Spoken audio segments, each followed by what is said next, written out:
Hi, how are you? Can you hear me? Yes, Ajahn, we can hear Ajahn clearly.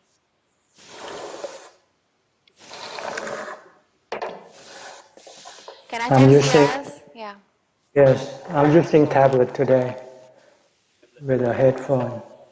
Oh, okay, Ajahn. Maybe you can hear me loud and clear, right? Yes, Ajahn, we can hear Ajahn well. Okay, good. You want me to start talking? Can we pay respect to Ajahn first? Okay, go ahead. Okay. Brothers and sisters, let us all pay respect to Ajahn 3 times. First bow, second bow, third bow.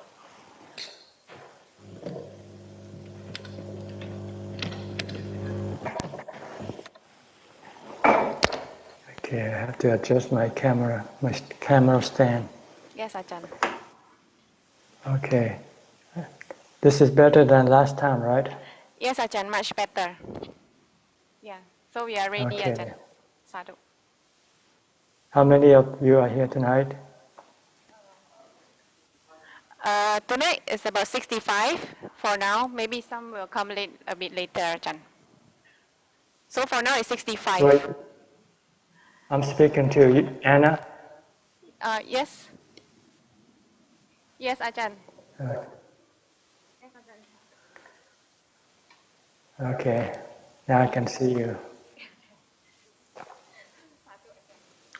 Should I start talking first, or you want to ask some question?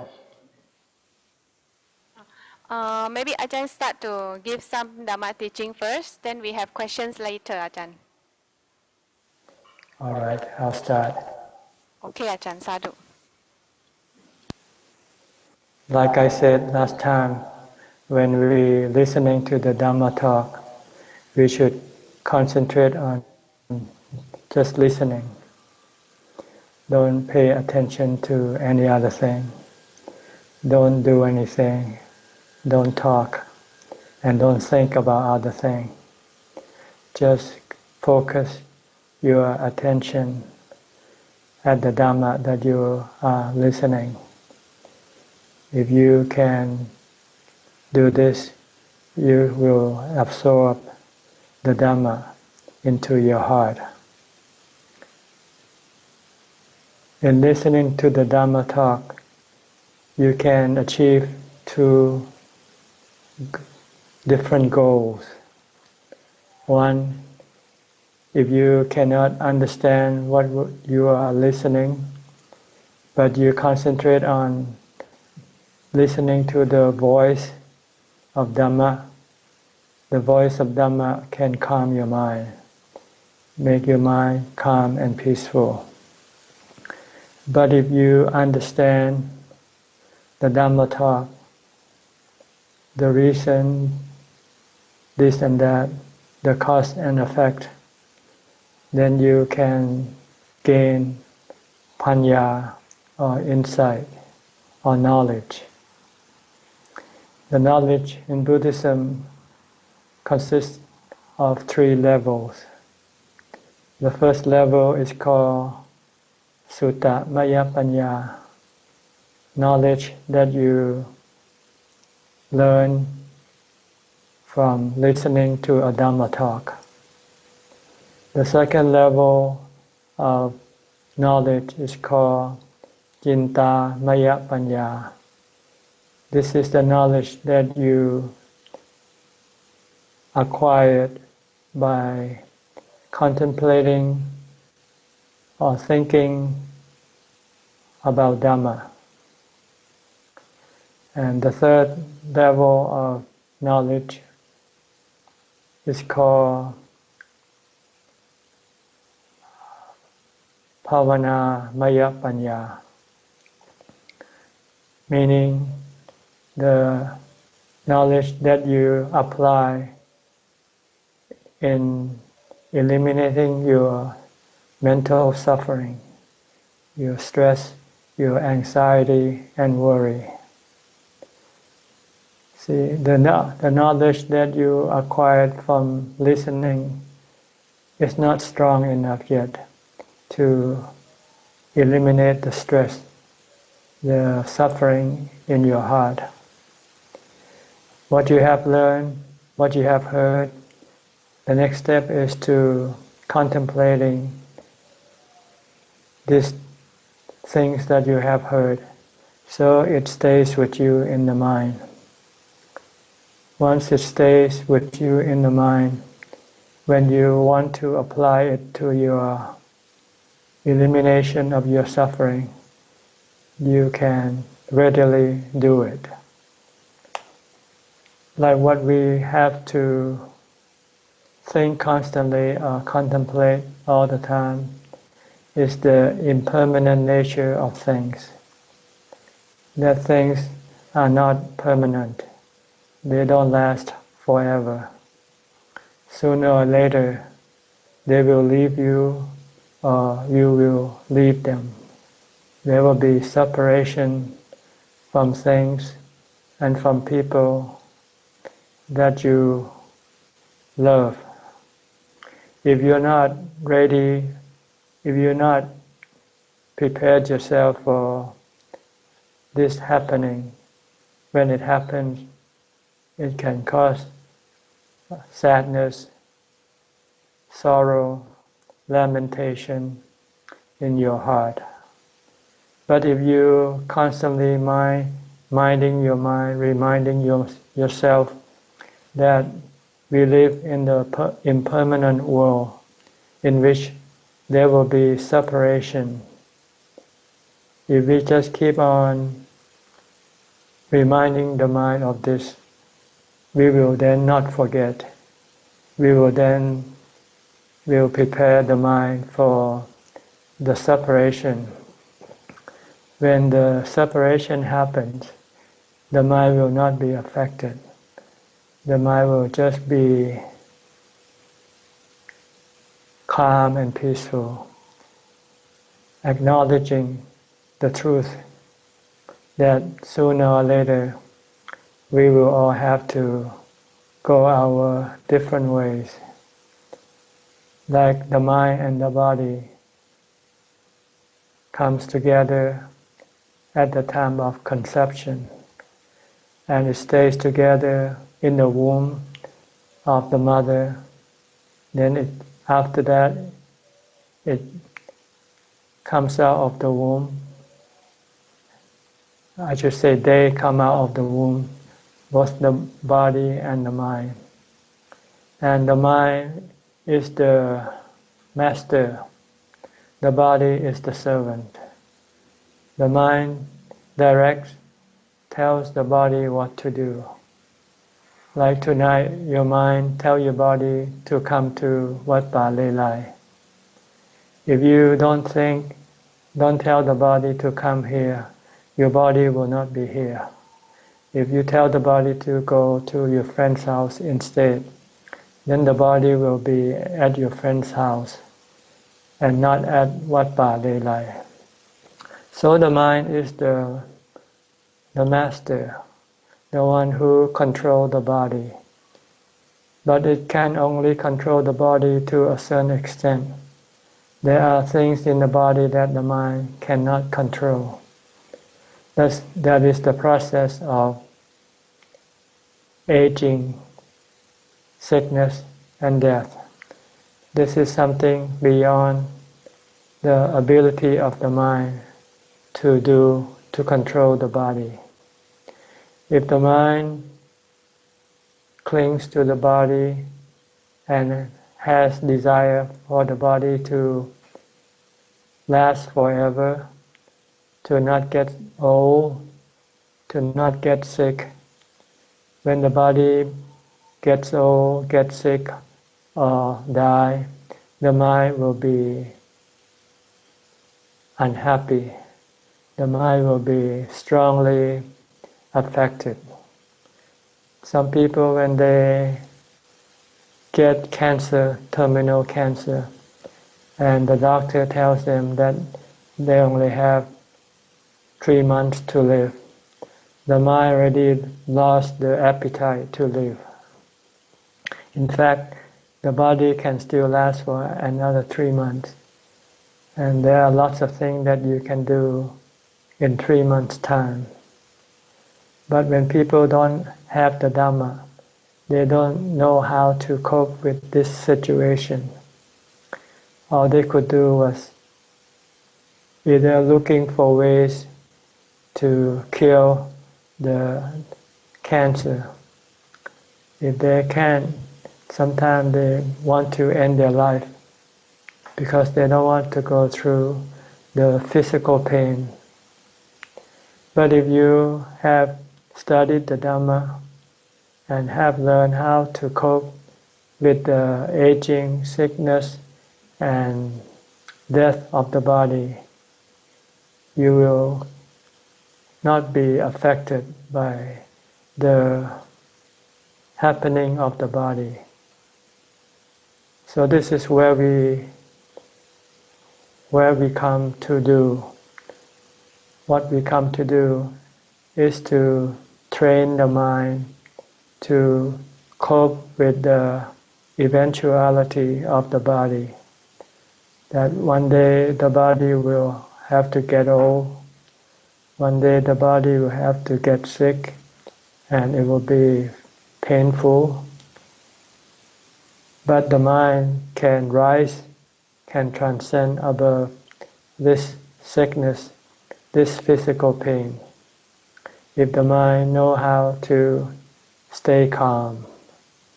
So this is where the meditation comes into play. We are sitting in meditation in order to calm our mind. We are learning how to calm our mind. So in times of stress, in times of physical sickness, we can calm the mind. And if the mind is calm, the mind can still be happy, can still be blissful, without having to worry about the physical pain. The physical pain will not be strong enough to disturb the happiness that the mind has acquired from being calm. So this is very important, because we all will have to go through process of separation, losing things that we love, losing people that we love, and even have to lose this body, our body, finally. But we will be able to do it peacefully and happily. This is how the Buddha and all the noble disciples deal with their passing away. Their mind is not affected. Their minds were not affected by the passing away of the body, or by the pain that arises during the time of sickness, or the difficulty that one has to endure during old age. This thing will be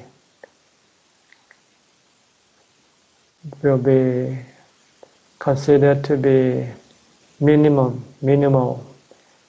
no big deal to the mind, if the mind is peaceful and calm. But if we don't know how to calm the mind, the delusion will tell the mind to reject the sickness of the body, the pain that arises from the body. When the mind does that, the mind will create more stress and more suffering. So we need to develop calm, and once we have developed calm, the next thing is to know how to keep it calm during the time of stress. During the time of stress, when we cannot enter into samadhi, into full concentration, we have to use vipassana or the panya, which means the knowledge that will instruct the mind to stay calm.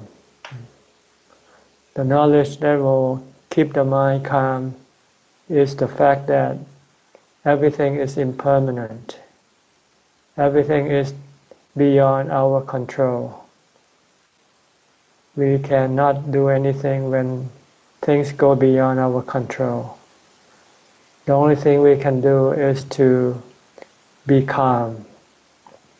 And the way to be calm is not to have any desire for the things that you cannot control to be under your control. You have to let go. If you cannot fix the body, if you cannot cure the body, you just have to let the body be. If you let it be, your mind will have no stress. Your mind will remain calm and peaceful. So this is the practice of meditation that we try to develop in order to be able to control the mind. We cannot control everything, but we can control the mind. The mind can be under our control if we have mindfulness or sati, samadhi or calm, panya or knowledge or insight. These are the three Dhamma that is necessary to keep the mind peaceful and calm and happy at all times, regardless of what may happen. You might have to lose your loved ones, you might have to lose your job, you might have to lose whatever you have, and you might have to lose your body. But with the mind that is trained to face this situation, when they happen, the mind can remain peaceful and calm and blissful or happy. So this is what we come here tonight for, to learn how to keep the mind calm. And the tool that will make the mind calm is called sati, or mindfulness. Mindfulness is something that you have to first develop before you can calm your mind. If you have no mindfulness or little mindfulness, when you sit in meditation, you cannot focus on your meditation subject. You might be able to focus briefly, then your mind will dash to think about this and that. If you just let the mind think about this and that, then your mind will never be peaceful. You can sit maybe for 10 or 15 minutes, and then you will feel the desire to get up, because you cannot control your thought, which wants to think about getting up and go do something else. But if you have strong mindfulness, you can focus your mind on your meditation subject. Be a mantra like the recitation of the Buddha's name, Bhutto, Bhutto, or watching your breath. If you can focus or concentrate on either of these two subjects of meditation and stay with it continuously, then your mind will gradually converge, become one, and become peaceful and calm.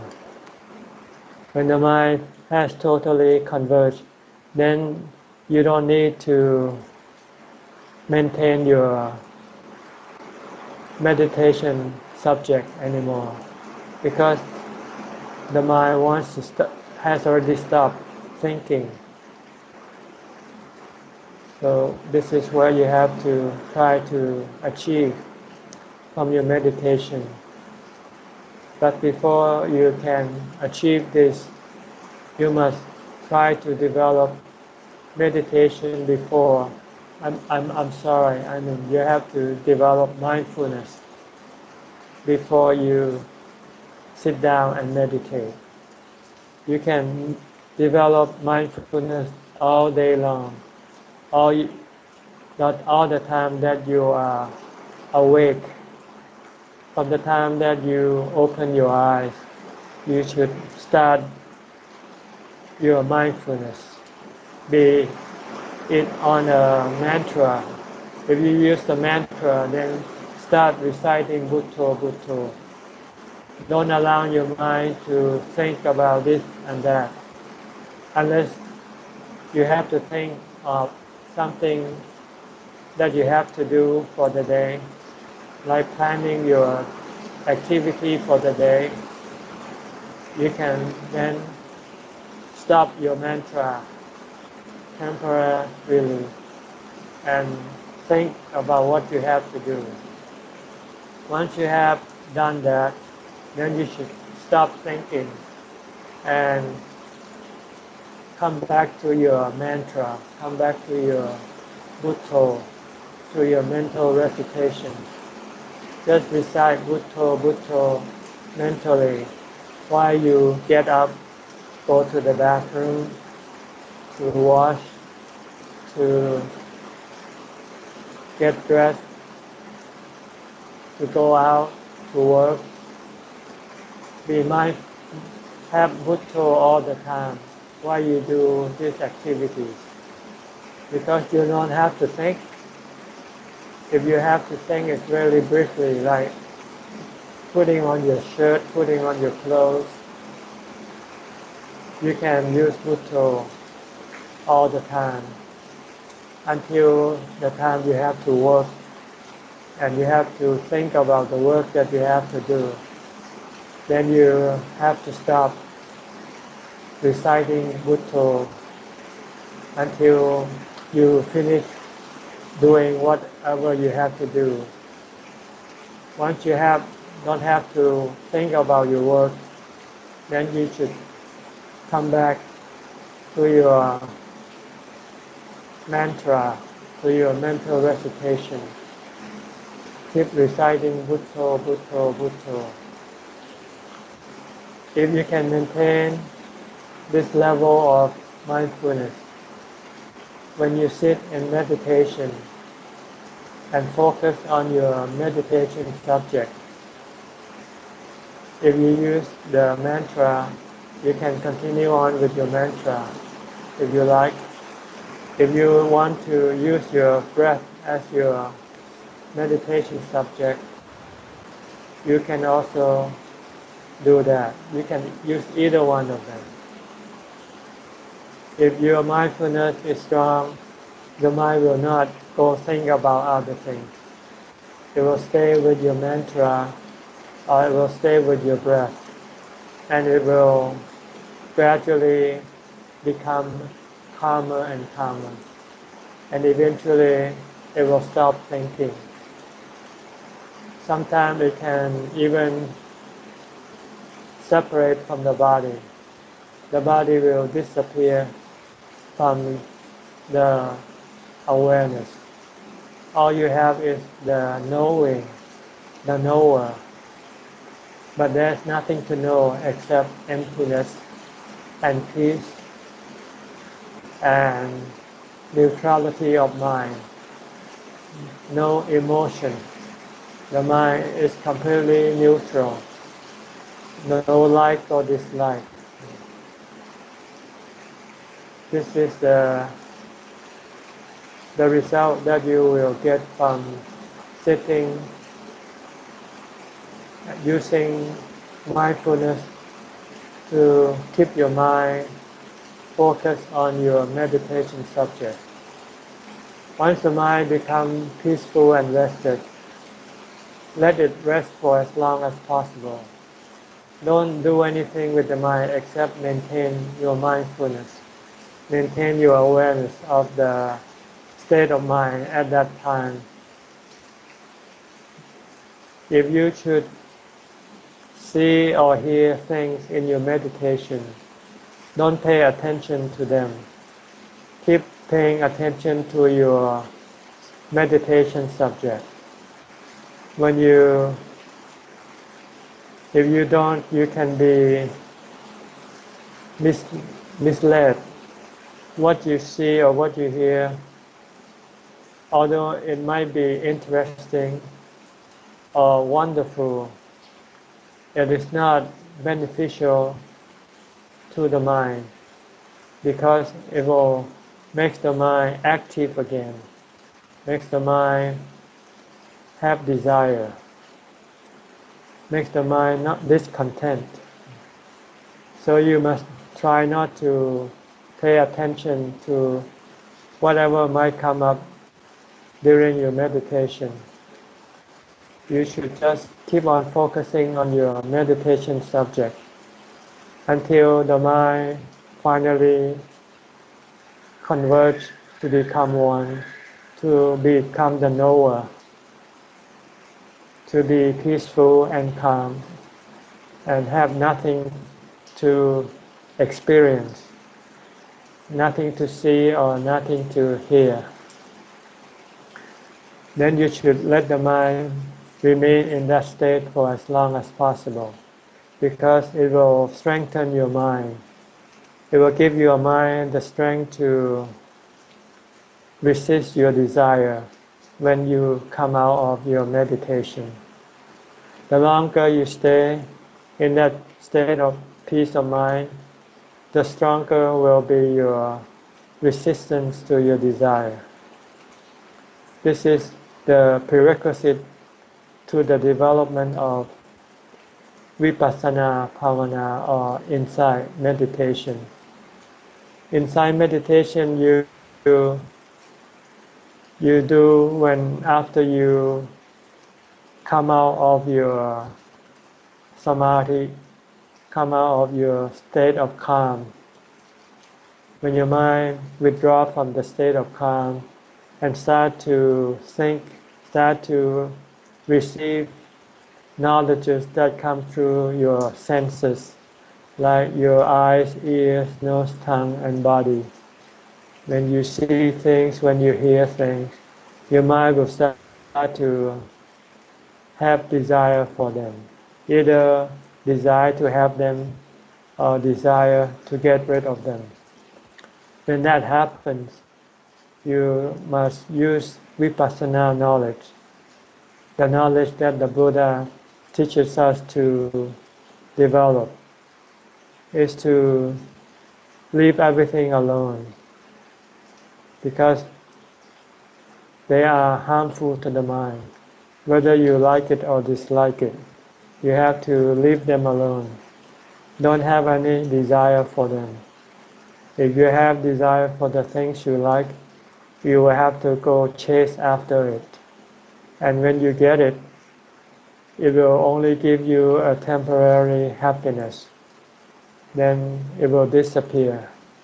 And you will have to chase after more things to make you happy. It is better not to go after things. It is better just to remain peaceful and calm, because you can always have this peace and calm and the happiness that associated with it. So this is what vipassana is about.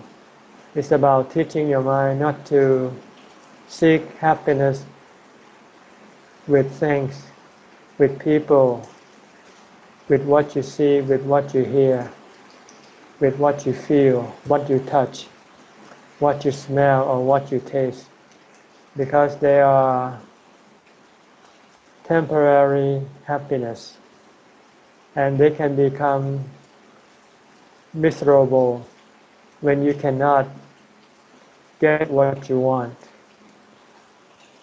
So this is what you have to keep telling your mind, that everything that the mind thinks is good is actually not good, because they are anicca, impermanent, temporary. They are anatta. You cannot control them. Sometimes you get it, sometimes you don't get them. When you get them, you're happy. When you don't get them, you become sad. So it's better not to have them at all. It's better to have just peace of mind and the happiness that arises from peace of mind. So this is what you will have to do when you come out of your meditation. When you start to have desire to drink something that you don't really have to, don't drink. If you want to drink for the body, just drink plain water, for instance. Don't drink the beverage with taste like sweetness or sour, because this is a kind of desire that can get you hooked to them. Once you are hooked to them, you have to keep on drinking them. And when you cannot drink them, you become unhappy. This is the work of vipassana, to teach the mind not to rely on anything for happiness. Rely only on peace of mind for happiness. Come back to meditate more, or come back to your meditation subject, like the mantra, Bhutto, Bhutto. Every time you want something that you don't have to have, just repeat Bhutto, Bhutto, Bhutto. After a while, you'll forget what you want to have. This is the way that you will be able to eliminate all your desire. And when there are no desire in your mind will be pure. Your mind will be always peaceful and happy, because the mind doesn't have to rely on anything to make it happy. It can be happy on its own. It doesn't need anything, doesn't have anything, doesn't have to have anything. Even the body, should the body die anytime, the mind would not be affected by the dissolution of the body, because the mind is content, is happy, is peaceful and calm. So this is what your goal is to make your mind calm and peaceful and happy by letting go of your desire, letting go of your attachment to things and people. Try to meditate more and more, as much as possible. When you have experienced some of the result from your meditation, you will get strong encouragement to practice more. And the more you practice, the more the result you will have. Then eventually you will want to practice all the time, because there's nothing in this world that is as good as the happiness that arises from your meditation. But when you first start on this journey, you have to have faith in the Buddha, that this is the right path for you, the path to the end of suffering, the path to the real happiness, the eternal kind of happiness. Because the mind is eternal. The mind doesn't die with the body. And the happiness that the mind can create by being calm will stay with the mind forever. This is the faith you have to have in the Buddha and in the noble disciple. Believing that the noble disciple, they were just like us. Before they became noble disciples, they were just like us, who are full of desire and full of suffering. But after having heard of the Dhamma teaching, they follow that teaching wholeheartedly, completely, and put their total effort into the practice. And after practicing, they eventually became the noble disciples. And then they helped the Buddha spread the teaching further. They are the people that you can trust, the Buddha and the noble disciple.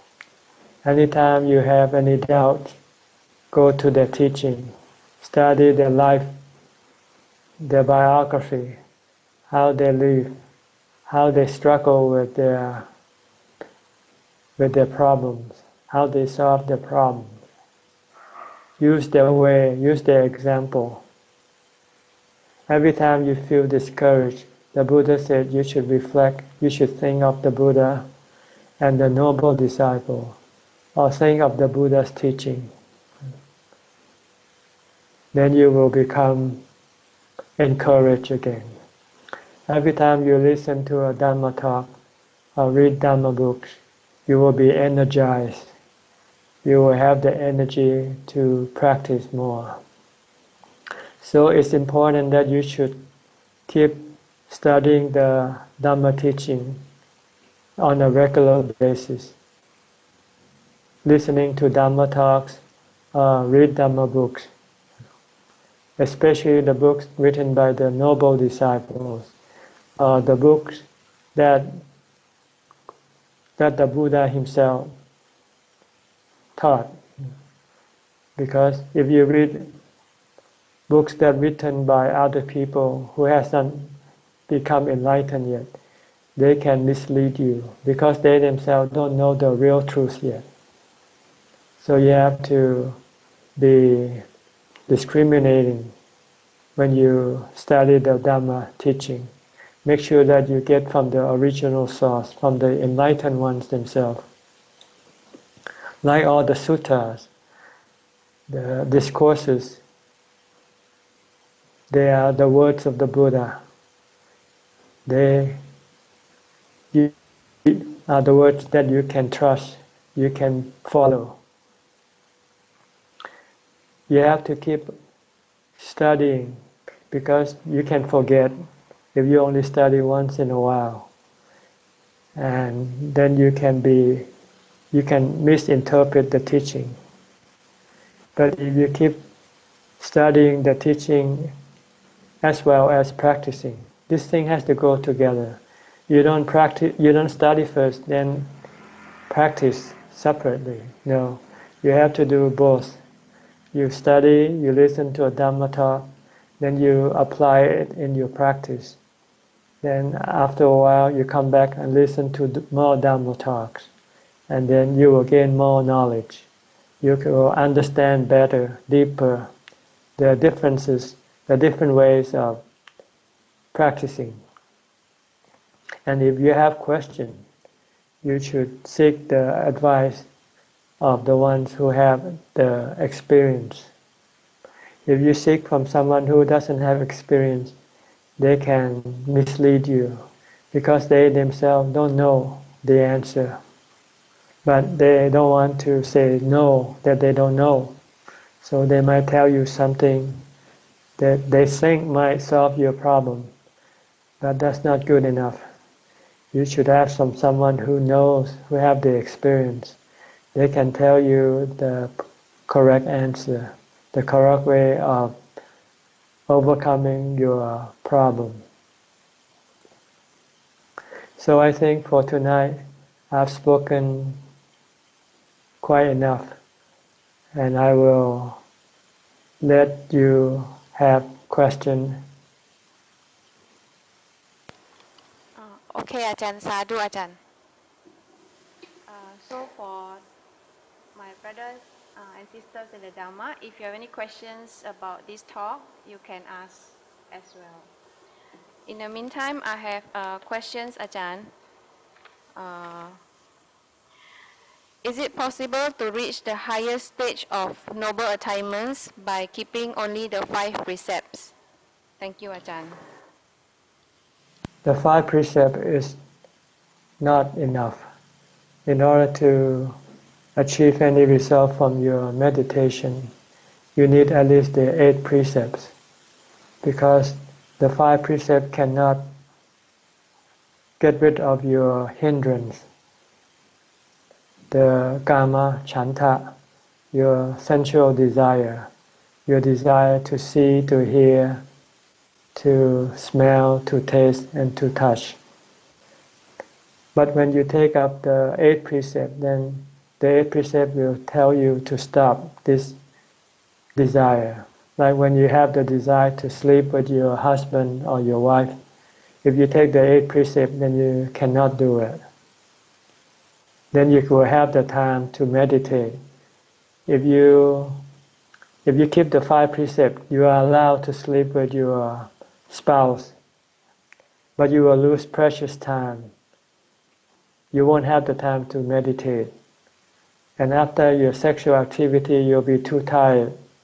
You want to go to sleep instead. So if you want to have the time to meditate, then you should keep the 8 precepts.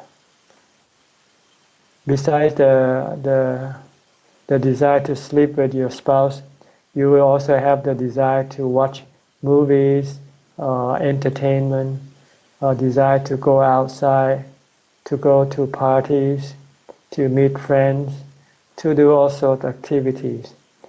This will take away your precious time. See? You want to eliminate all the activities that will take your precious time away. You want to have all the time for your meditation. This is for people who want to really practice. Like people who observe the 8 precepts usually do it on the holiday. Like once a week, the Buddha say that Buddhists should stop working, should stop finding happiness through their body, and come find happiness through their mind by keeping the 8 precepts and go to stay in the temple, especially the temple that is quiet and peaceful, and there shouldn't be any group activities. If you want to meditate, you should seek seclusion.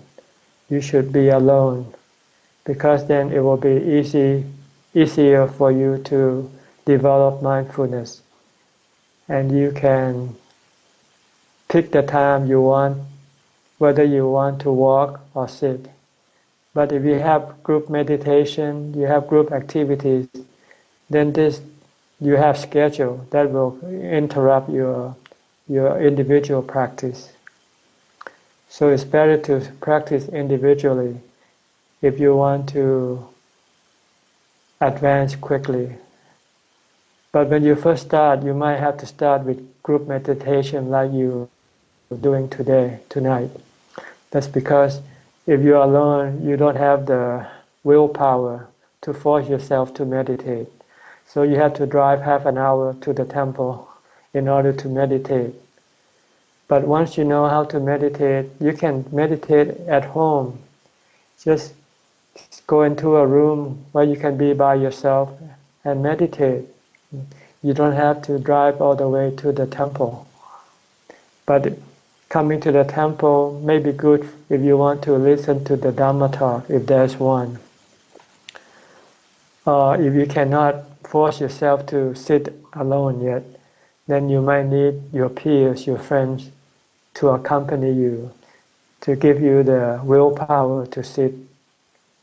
But once you can sit alone, it's better to be alone, because you need a quiet surrounding. When you sit with other people, some people might cough, some people might move. This can affect your concentration. But when you're alone, then you can be free from all this distraction. And you can maintain mindfulness continuously and achieve the result very quickly. So yes, to answer the question whether you need to have the 8 precepts or not, you have to. You might ask why some lay people in the past can achieve the highest level of enlightenment without having to become a monk. That's because these people, they already have developed a strong mind, a strong base of their mind. They have samadhi, they have a calm mind, and they already had kept the 8 precepts, or even had been ordained as monks in their past lives. So they have already developed this. Even though they don't show it in this life, they still have that inside their mind. So when they listen to the Buddha's teaching, they can understand and do exactly what the Buddha tell them to do. So this is exception. For most people, they have to go from 5 precepts to 8 precepts, then to become an ordainee, to become a monk or to become a bhikkhuni. You need to be alone and have 24 hours of your time meditating. Then you can achieve that result. The Buddha said if you can do this, you can achieve it in 7 days. If not 7 days, then 7 months. If not 7 months, the maximum is 7 years.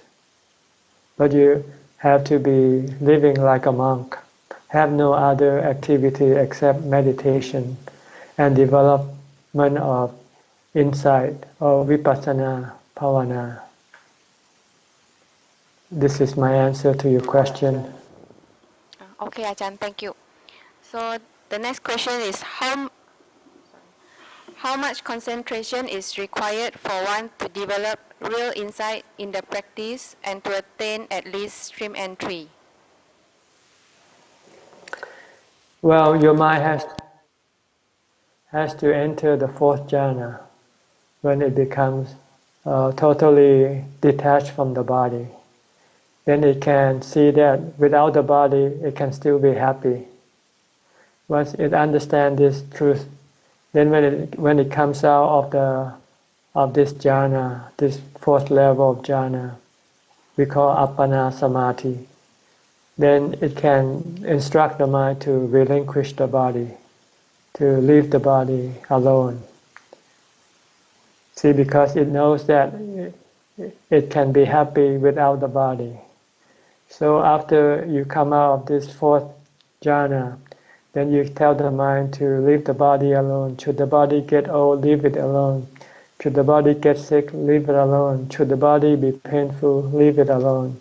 The mind will have the mental strength to just be detached, just to be aware of the physical pain, but has no desire to have the pain removed. Because if you have the desire to have the pain removed, you're not leaving the body alone. You're not seeing the body as not yourself. You're still seeing that the body is yourself. See? It's like you're looking at other people get sick. You leave them alone, right? You don't want to go remove the pain from their bodies because you know you cannot do it. So too is your body. It's the same thing. You cannot remove the pain from your body. But you can live with the pain. If you have a strong base of calm, if your mind has come out of the 4th jhana, then you can have a strong mental, what you call ubekkha, equanimity, remain neutral, peaceful and calm, and leave the body alone, leave the physical pain alone. Or even at the time of death, just leave the body alone, let it die. If you can do this, then you can achieve the first level of noble attainment, the stream enterer level. You have realized or you have understood that the body is not yourself, and you can leave the body alone. Your mind is not affected by whatever happens to your body. Your body seems like another people's body. You treat your body like you treat other people's body. Okay? Okay, Ajahn. There's a similar question. The other one is jhana is a must in our meditation practice, or mindfulness practice is enough to see inside or to see Not the enough. Dhamma? You see the Dhamma, but you don't have the strength. You don't have the strength to let go of your attachment. It's only when you have jhana, that's when you have let go of your attachment. But you only let go temporarily in your samadhi. After you come out of your samadhi, your attachment returns. That's when you have to use vipassana, use the knowledge that the body is not yourself, that the body is impermanent, that if you cling to your body, then your mind will become painful, your mind will become stressful. If you don't want to be stressful, you don't want to be painful, then you have to let go of the body. If you have jhana, you will have the strength to let go. If you don't have jhana, you don't have the strength to let go. Okay. Okay, Ajahn. The next question. Is it a must to practice mindfulness in our daily life in order to help us to see insight or wisdom in the Dhamma? No, you need mindfulness to help you meditate to enter into jhana first. Because if you don't have jhana, no matter how much you know about the Dhamma, like you have read so much about the Dhamma already, you know that the body doesn't belong to you, you know that the body will get old, get sick and die. But every time you think of it, your mind becomes unhappy because your mind still clings to your body. See? But if you have jhana, your mind will become detached. And when you come out, you can direct your mind, tell your mind to let go. Because clinging to the body is more painful than letting go. When you let go of the body, it's like entering into jhana.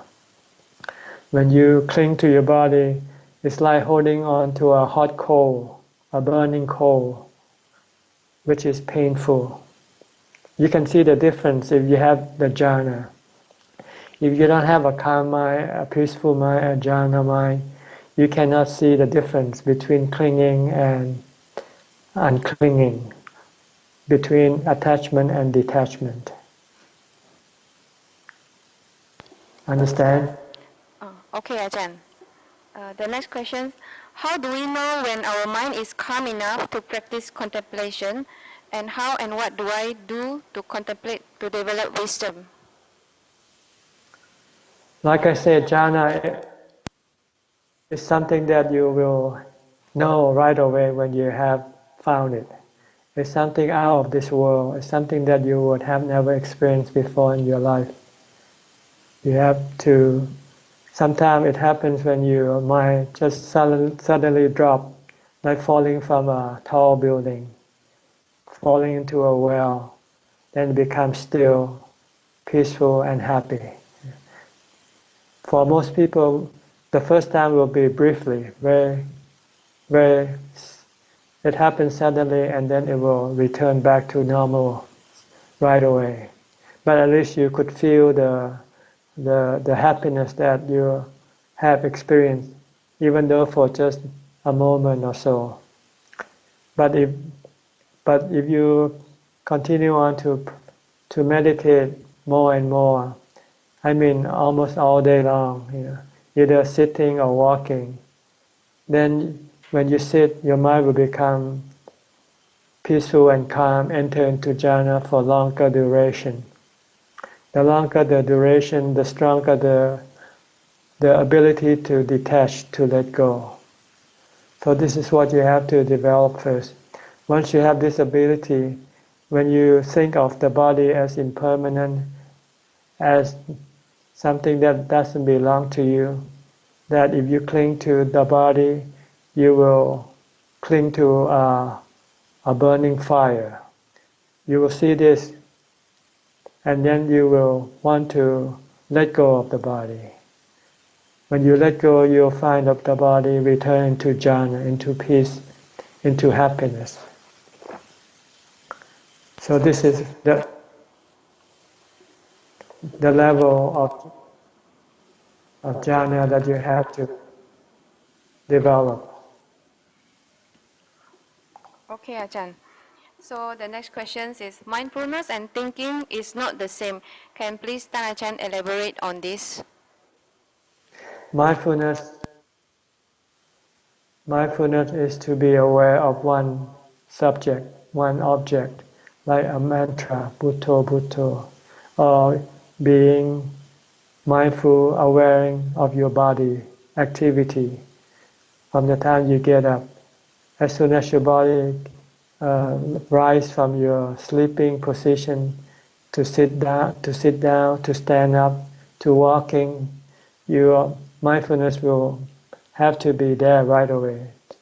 Just to know about the body activity only, not to think about other things.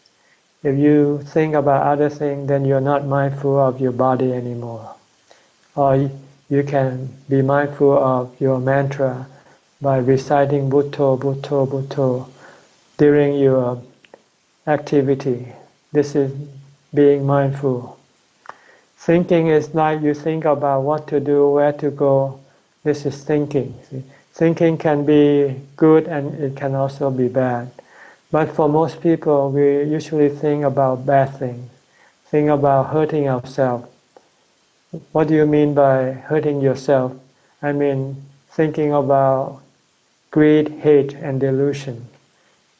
Normally, this is how our mind, an enlightened person might think.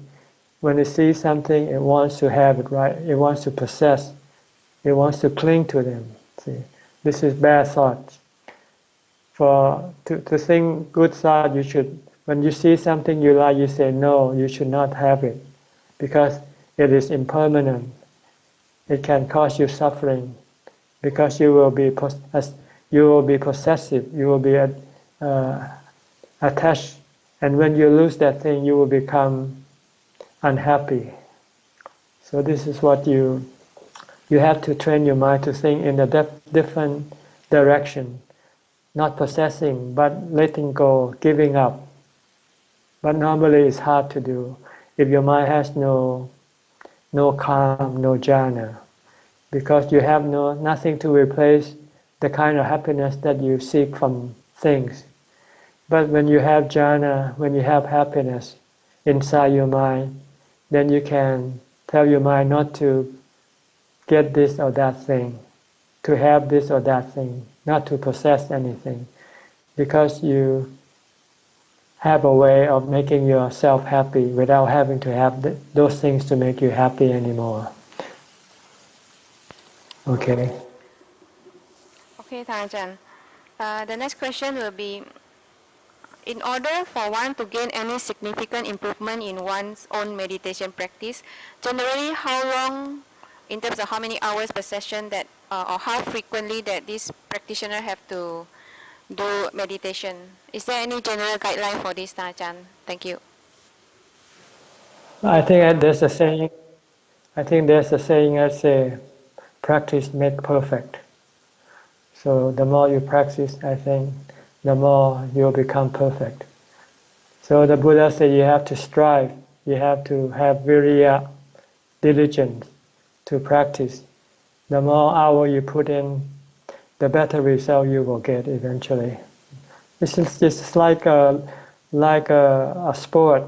If you want to be a good athlete, you have to put in the practice. You have to train yourself. If you're a runner, marathon runner, you have to run every day. If you run it once a month, then you won't be able to run a marathon. This is the same thing. If you want to have mindfulness, strong mindfulness, you have to keep developing, maintaining mindfulness at all times. If you want to have jhana, you have to sit and meditate many, many hours until you eventually get that result. No other way. Okay? Okay, Ajahn. So the next questions. I have been meditating earnestly, but realize more thoughts are coming to my mind when I meditate. So is it the correct way? Sadhu. When you meditate and you still have thoughts coming inside, that means you don't have strong mindfulness. You have to try to develop mind.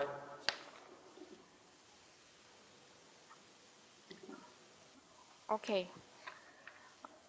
Okay, Ajahn.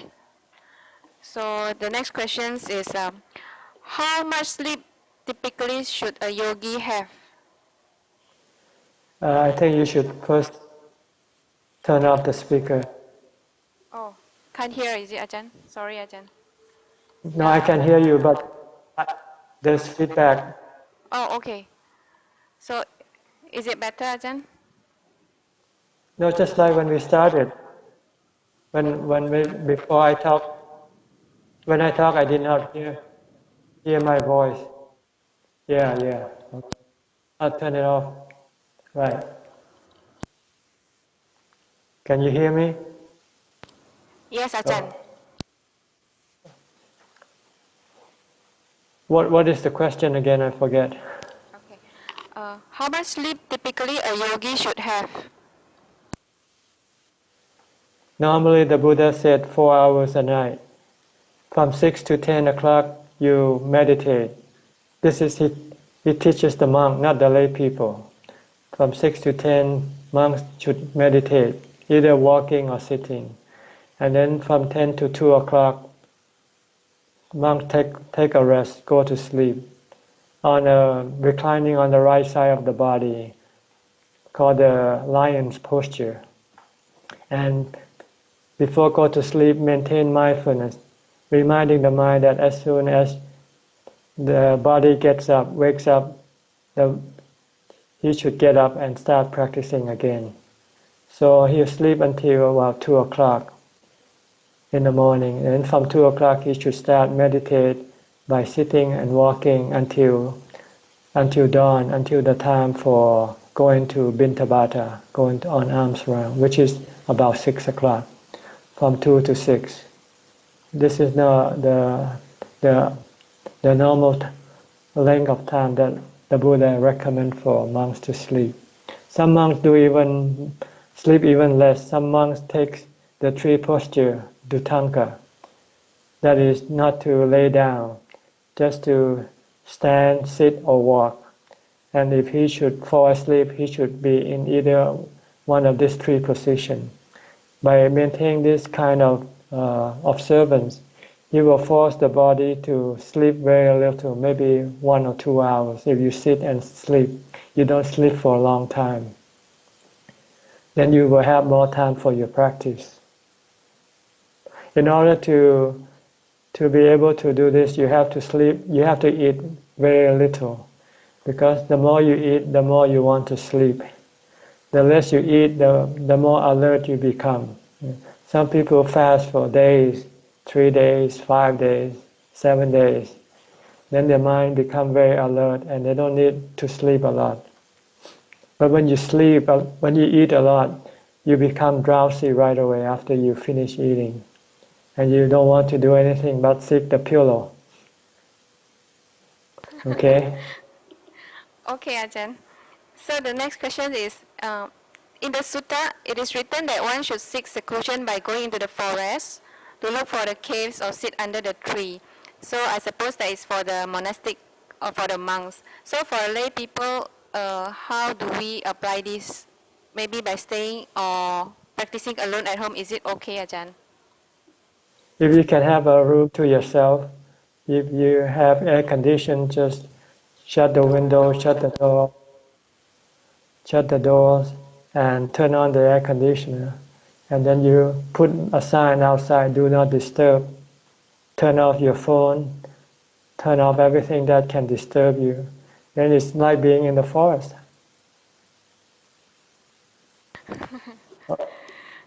Okay, Ajahn. So the next question is, how can I practice for my long-term happiness? If you want to have long-term happiness, you have to have long-term practice. Okay? Okay, Ajahn. The next one will be, sorry, yeah. Around 7 or 8 years back, I remember that I'm doing Dana offering with much joy. But now it seems I have lost much of this joy of offering Dana. So how can I get back to the same level of joy and enthusiasm? Thank you, Ajahn. Giving dana is the first step of having spiritual happiness. But the mind is like the body. When you're first born, you can drink milk and be happy with drinking milk. But as your body grows bigger, you find that drinking milk alone is not enough. So you have to have something more, something heavier, like rice and meat or vegetable, in order to make you feel full. That's the same way with the Dhamma practice. When you first start, your mind is like an infant.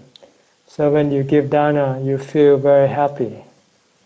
But after a while, your mind become accustomed to this happiness, and it wants something stronger, something heavier, something more. That's why you have to start keeping the precepts, the 5 precepts. When you keep the 5 precepts, you feel happier, more happier than giving dana. And after you have kept the 5 precepts for a while, you feel that you need something more. So you have to keep the 8 precepts. And keeping the 8 precepts, you have to also practice meditation, because these two go hand in hand, go together. If you want to practice meditation, you should keep the 8 precepts. When you keep the 8 precepts and meditate, you will have more happiness, bigger happiness. And once you have developed jhana, you want more happiness than that, because jhana can give you temporary happiness. You're happy when you're in meditation in jhana. But when you come out of your jhana, your mind can start to think and desire for things, and it can make you lose that happiness. So if you want to have longer happiness, lasting happiness, you have to use vipassana, you have to use panya, which is anicca dukkha anatta. You have to contemplate on anicca dukkha anatta on every aspect of everything that you see, that you are involved with. You have to teach your mind that you have to let go, because they don't belong to you. Sooner or later, the original owner will come and take it away from you. Who is the original owner? They are the 4 elements: the earth, water, fire, and wind. These are the things that make up everything in this world, including human body and animal body. Eventually, the human body will dissolve and return to the 4 elements. So this is something you have to teach your mind, remind your mind, and tell your mind to be ready to give it up when the time comes. If you think like this, then your mind will not want to have anything, because no matter how much you have, one day you will lose it all. So it's better to have something that you will not lose it. That something is peace of mind. Peace of mind that you can achieve by sitting in meditation and letting go of everything by the development of vipassana or panya. Okay. Okay, Ajahn. So next questions. I heard if a monk disrobes, it will create negative karma. Is it true? And if it's true, how about temporary ordination? Thank you, Ajahn. It's like retiring from your school. You study in the university for 2 years, then you say, I don't want to study anymore. So you retire. So you don't achieve what you should achieve. So it's like, walking back. That's all. Okay, Ajahn. So the last questions for today will be, Thailand has long been well known for being Buddhist country. However, after I travel many places in Thailand, there are weapons like knives or guns are being sold in many places. Um, on the same note, I have seen many Thais, both in Thailand and also here in Singapore, are heavy drinkers. I have been to Laos, but I didn't notice many Laotians drinking alcohol, as consuming mostly by tourists. So what is Ajahn take on this? Thank you, Ajahn. In Thailand, even though most people are considered Buddhist, they are not true Buddhists because they never study the teaching of the Buddha. The only thing they do that is considered to be Buddhist is to pay respect to the Buddha and to the monks and give dana. But they never keep the precept. They never stay away from the vices like drinking, gambling, going out at night, or keeping bad people company, or being lazy, because they never go to the temple to listen to the Dhamma talk. They only Buddhist in the sense that this is how their ancestors were, but they themselves really are not true Buddhists. They don't practice the complete teaching of the Buddha. They only practice very little. Giving dana, they might only do it on special occasion, like on their birthday, on New Year's Day, or something like that. And if they go to a temple, they just might drop a few coins into the donation box, and then pay respect by giving incense and flowers to the Buddha image. Or sometimes if they have bad luck, they might go to the temple and ask for forgiveness. This is not the teaching of the Buddha. This is like worshipping idol, which is not the Buddha. The Buddha image is only to remind us that of his teaching, that we should study his teaching and then follow his teaching. But that's not the case with most Thai people. I think nowadays, people in other countries know more Buddhism than Thai do. There are many foreigners who come to Thailand to seek ordination or ordain and stay as monks. But Thai people, if they ordain, it's only for a ritual, as a ritual thing, as a duty. It's believed in Thailand that if you become a monk, you will have paid your due to your father and your mother. That's all they do for. And when they ordain, they only counting the days to disrobe. So these people are not really considered to be true Buddhists.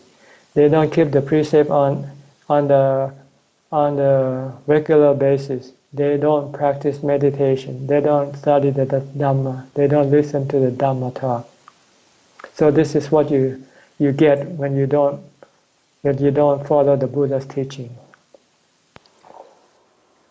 Okay, Ajahn, thank you so much. That's our last questions. So maybe I can ask what is Ajahn message to prepare us to meet Ajahn again next week. Thank you, Ajahn. You want me to what? Maybe last message from Ajahn for today to prepare us to meet Tan Ajahn again next week, next sessions. To practice hard. Practice more, because practice will give you the result. But before practice, you should study the teaching first in order to know the proper way of practice. Once you know, then don't hesitate. Throw in your effort. Concentrate all your effort, all your time, as much as you can. Because the result will only happen from your practice, not by your study. Study Dhamma by itself is not enough to bring you the result. If it does, you should be enlightened by now, because you have been listening to Dhamma talk for almost an hour already. But see, by listening to the Dhamma talk, you still cannot apply the Dhamma teaching to let go of your defilements, your desire, your kilesa. So this is what you have to do. You have to build the strength of mind to apply the Buddha's teaching in giving up, letting go of everything. So please maintain mindfulness every day from the time you get up. And tell me next time how much you have maintained your mindfulness. How long can you maintain mindfulness from the time you get up? Can you maintain from the time you get up to the time you go to sleep? This is the homework for you. Okay? Okay, Ajahn, thank you. So we all say sadhu to Tan Ajahn. We'll pay respect to Tan Ajahn first. Let's put our palms together. Let me give you the Anumodana. Okay, pay respect first, then I'll give you the Anumodana.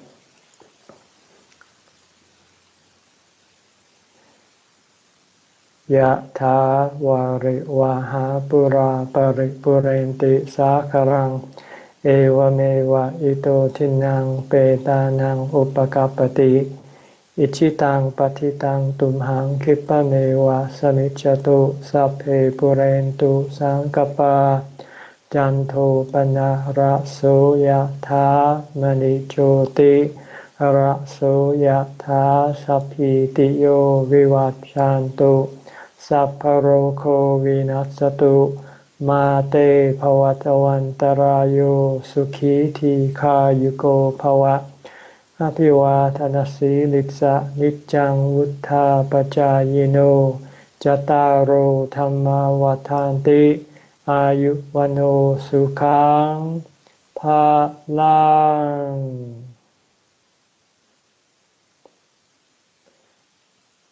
Okay, don't turn off the Skype yet. I want to discuss some technical aspect of tonight's connection. Is it good enough? Because It is very good, Ajahn, here. We can hear Ajahn very loud and clear. Because this time I'm using a tablet instead of a laptop, and I think it gives me a clear picture of you also. Last time I could hardly see your faces, but this tablet is very clear. Yeah. And the sound to you is okay also, right? Yes, Ajahn. It's very good, Ajahn. Okay. I also have to let you know that my internet connection here is very unstable. Someday it just disappears.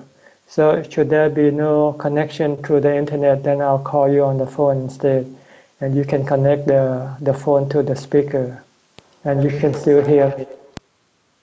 Yes, Ajahn. We actually have contingency plan, and we already tested all the voice call recording as well. So we are able to record as well, Ajahn.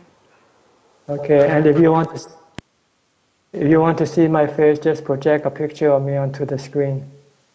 It's the same thing. Yes, Ajahn. That's what we plan to do, Ajahn.